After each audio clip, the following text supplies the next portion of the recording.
We're going to check in with Chief Meteorologist Chris Suchan. Chris, we've been following weather all morning, all day long. Where has the weather pattern taken us, and what can our viewers expect? Well, so we did see the anticipated pulse up in round 2 of flooding rain from this system. We were talking about this yesterday, how everything was decreasing and weakening in intensity, but to be on guard today that we may see it flare back up, and that's exactly what happened through the course of the morning to the afternoon. It started overnight actually up around Georgetown in the Austin area, Lake Travis, where they have had flooding emergencies, 15 to 20 inches of rain from that setup. Look at that. And then you see here's the pulse up, which got Gonzales and Guadalupe County. Comal County got into the act with flooding rain. And then that storm there started working its way southwest into Bexar County, made it into Bexar County, but then has fallen apart. So there was some flooding way up north, the far eastern side of Bexar County, but it was really Comal, Guadalupe, and Gonzales so far with this round. And the flooding in New Braunfels, that's not the catastrophic flood. That is the torrential rain below the dam that has caused river rise, and all the creeks up there to Comal County, like Lewis Creek and Bulverde, is in flood. It was dry this morning, and that's all rushing into the river, of course, and so that's why you see the sudden rises. Here we have the Weather Service, by the way, they did in fact put early this morning, very early this morning, the flood watch back into effect. So that's for today. You see we have river flood warnings. These are existing flash flood warnings, which include eastern Bexar, northern Bexar, so toward Timberwood Park at TPC, and of course Bulverde's in at Cibolo Creek. As we look at the numbers, we had in one case 5 inches of rain in just a little over an hour in Seguin. And so that was resulting in the rapid flooding and the issues that we had earlier this morning. Now, this is a zone of 4 to 9 inches of rain plus over the past 24 hours, where you really didn't see much from yesterday's big impact. So that's now a new area that has essentially fallen under the influence of this big weather event, a multi-day event in our area. Comal County, it is a 4 to about an 8-inch rainfall so far in here. And you see much of that over Canyon Lake and then below the dam. And so that's why we saw tubing, where early this morning there was attempts to keep the business going. They closed down the Comal River. They closed down the Guadalupe for tubers. And it was obviously for obvious reasons here, for safety, with that kind of rainfall here. That was a good, excellent move early in the day. Here you see Timberwood Park. That's 4 to 5 inches of rainfall. You recall yesterday I said northern Bexar County, we could see 3 to 6 inches of rain potentially set up. And then it drops off as you head towards downtown. Now, let's take this over to where we are here at the moment. This is live powered Doppler radar. And again, everything is really much calmer at the moment. The energy that pulsed back up and gathered steam through the night to fuel this system has been exhausted. So what we have now is these little sprinkles and really light showers that are falling. And let's do a little tour here for you. Take this into Comal County. And this is just really light, steady rain that you have around Spring Branch. That's heading south-southwest back towards Timberwood Park and Bergheim here into Bernie. Might be able to get into it. There you see Canyon Lake, just really light rain. There's that flood warning for that little stretch of the Guadalupe below the dam into New Braunfels from the National Weather Service. Shirts to St. Hedwig and Converse. Earlier we had some heavy rain in here. That's now really relaxed. Seguin, you're catching a break and catching your breath right now. It's really not much. Then you get light, steady, light to moderate rain. When you get that yellow shading, that's more of a moderate, steady rain as you work into Gonzales County. I had a 4-zone weather watcher, Charlie Watt Jr. out here in Cost. Just over 3 inches of rain today, so appreciate that report to me, Charlie. Down here through Wilson County, this is light to moderate rain. This is not flooding rain. And then you get down into southern Bexar County and Atascosa, light to moderate, steady patches of rainfall that we do have here. So what I would like to do is tell you and point out one of the trends I'm looking at here on live power Doppler radar as we bring this back north is I do think as we go well up north, you see there is flooding up here now with Marble Falls into around Lakeway and Lake Travis. But this batch here, I would want to watch it and see how it trends over the next couple of hours as it moves southwest to see exactly how it holds and maybe make a run back toward our viewing area. Right now, This is a live look at Kerrville. Of course, there you see the river, which is just above 1,000 cubic feet per second, so it's still high, but it's much lower than it was even late day yesterday, where it was still in quite a bit higher.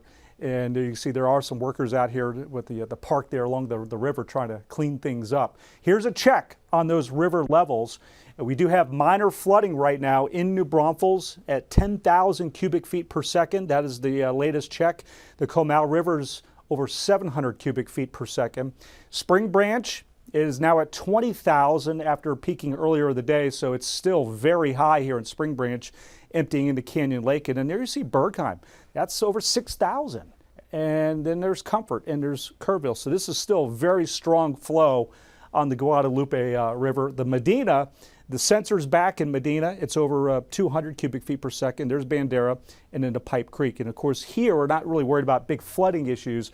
It's just a matter of filling up Medina Lake with this river flow that we have here. So speaking of that, many of you are wanting to know where are our lakes. Canyon Lake now is up to 48% full. I've adjusted this table here to show you since 2 o'clock this morning. That was the level. So Canyon Lake has risen about 6 feet so far today. It is now down 25 feet. Yesterday it was a little over 31 feet down. Medina Lake is now up about 5 feet. It's at almost 3% full. No change with Amistad or Choke Canyon.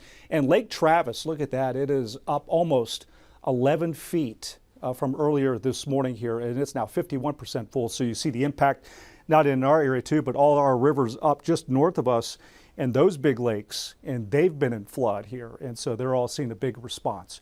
So where do we go moving forward? I'll show you 2 computer models, and this is the HER computer model, which I feel is doing a pretty good job on the trend. So I still want to run with it as my lean. Here you have that activity I was pointing out here up to the north. We roll on this and you see it is trying to bring in a couple heavier downpours to Comal or Kendall County, maybe even towards far, Kimball to northern Kerr County. And then what happens is it sort of falls apart.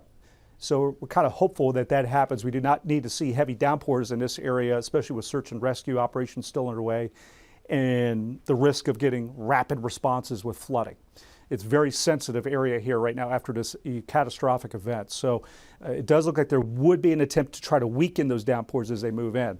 Then we go into your day on Sunday. We start with patchy clouds.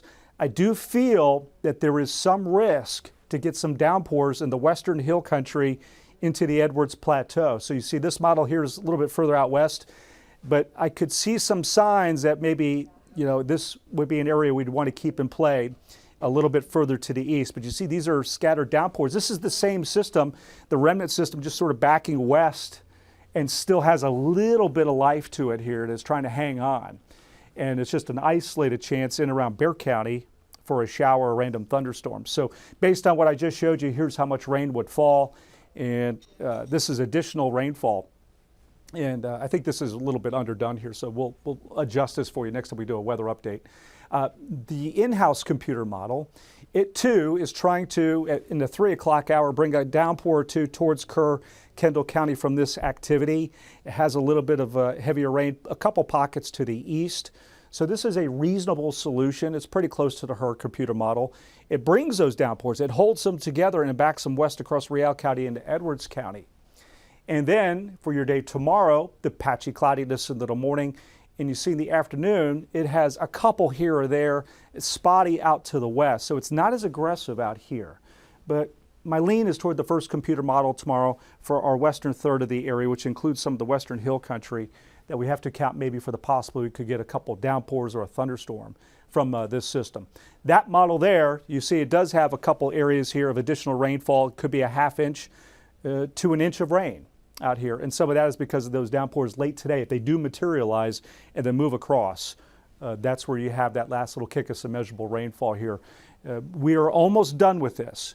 Once we get to Monday, especially Tuesday and the rest of next week, it is all hot sun. It's Saharan dust mode is what we're tracking, and we will be drying things out. So our 4-zone weather app, again, another day where it has been busy, and invite you to download to your smartphone or your tablet, free download, and it will alert you to all these warnings. One of the key features that I've heard from many of you that you appreciate is there's a voice activation feature. So you could be asleep, and you'll get an audible notification that you're under a warning. You could be on the other side of the room away from your phone, and you'll hear the warning come in. It will let you know if there's lightning detected near your home and in the distance of that lightning strike. It's a great tool to put in your toolbox, as I like to say, for you to protect your family, you and your family here. So, and you can take it with you around the country, free download there. That is our 4Zone weather app, and that's straight off my phone. Now, that was yesterday. I'll show you what my phone looks like today. But again, to visit your app store for that free download. Guys, I'll send it back to you. All right, Chief Meteorologist Chris Suchan, thank you very much.